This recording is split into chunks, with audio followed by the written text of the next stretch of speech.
Assalamualaikum warahmatullahi wabarakatuh.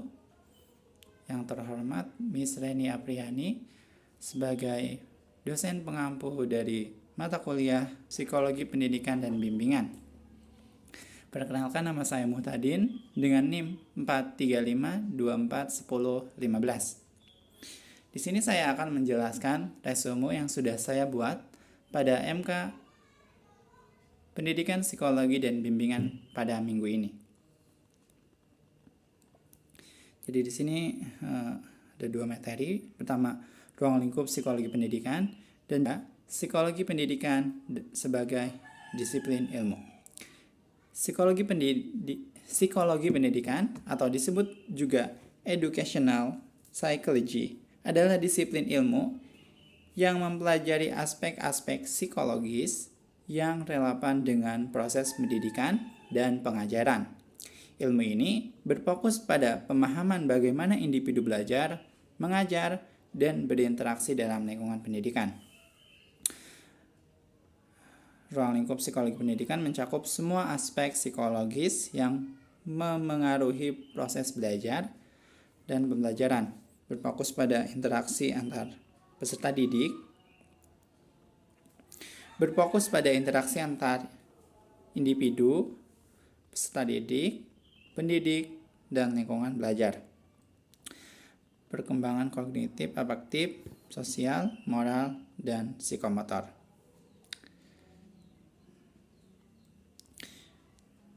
Jadi proses belajar adalah bagaimana individu memperoleh, menyimpan, dan menggunakan pengetahuan. Teori yang relevan di sini ada 3 teori.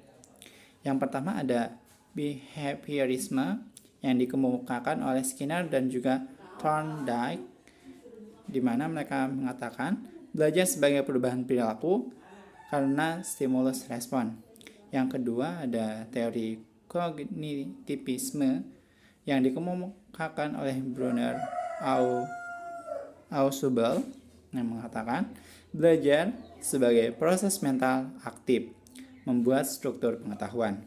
Terus yang ketiga ada konstruktivisme yang dikemukakan oleh Vygotsky dan juga Flaget yang mengatakan siswa membangun pengetahuan melalui pengalaman dan interaksi sosial.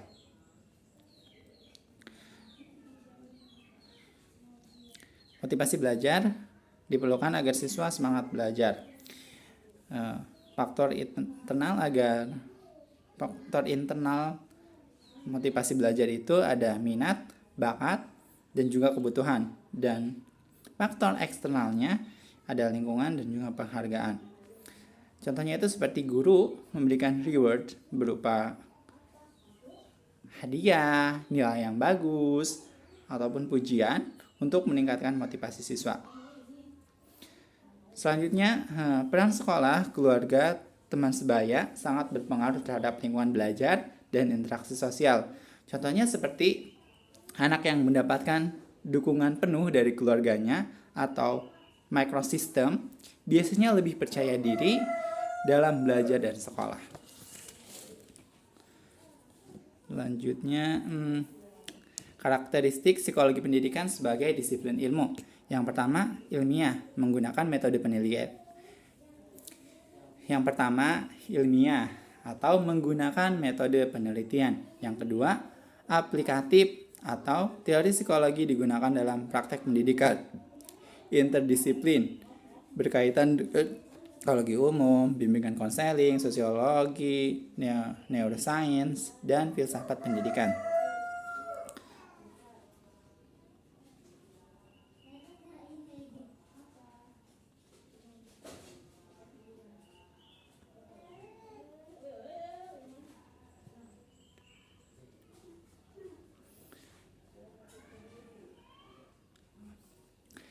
Selanjutnya ada kegunaan psikologi pendidikan dalam dunia pendidikan. Yang pertama, membantu memahami peserta didik.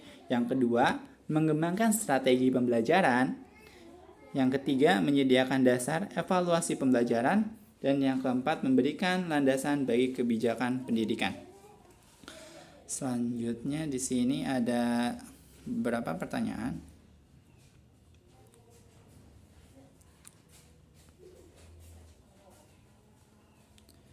Yang pertama itu, jelaskan ruang lingkup psikologi pendidikan dan berikan contoh penerapannya dalam praktek pembelajaran sehari-hari menurut Piaget atau anak usia dini tahap operasional konkret.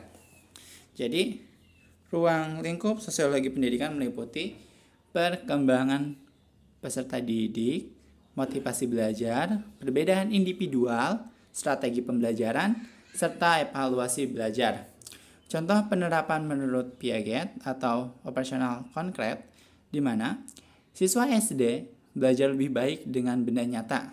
Misalnya, untuk memahami konsep pecahan, guru bisa menggunakan potongan kue atau pizza agar siswa dapat membayangkan pembagian secara nyata.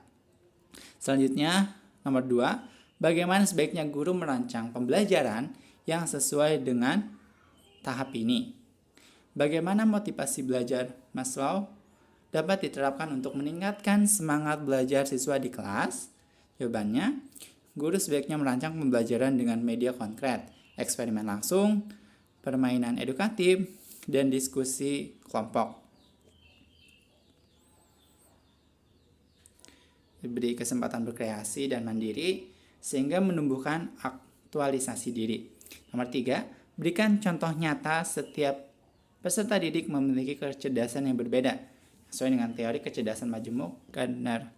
Jadi, siswa A unggul dalam kecerdasan logis matematika atau dia itu cepat menghitung. Lalu ada siswa B yang unggul dalam kecerdasan musikal atau mampu menciptakan lagu. Terus ada siswa C yang unggul dalam kecerdasan kinestik atau hebat dalam olahraga maupun tari. Lalu ada siswa D yang kecerdasan interpersonal atau mampu memimpin kelompok. Terus nomor 4, bagaimana seorang guru bisa menyesuaikan metode pembelajaran dengan perbedaan tersebut? Vygotsky, Zone of Proximal Development or ZPD. Jadi, guru harus memberikan tantangan sesuai kemampuan siswa, tetapi masih dalam jangkauan belajarnya. Misalnya, siswa dengan kecerdasan musikal belajar matematika lewat lagu atau ritme. Lalu siswa kinetik belajar IPA lewat eksperimen gerak. Siswa interpersonal diberi tugas diskusi secara kelompok.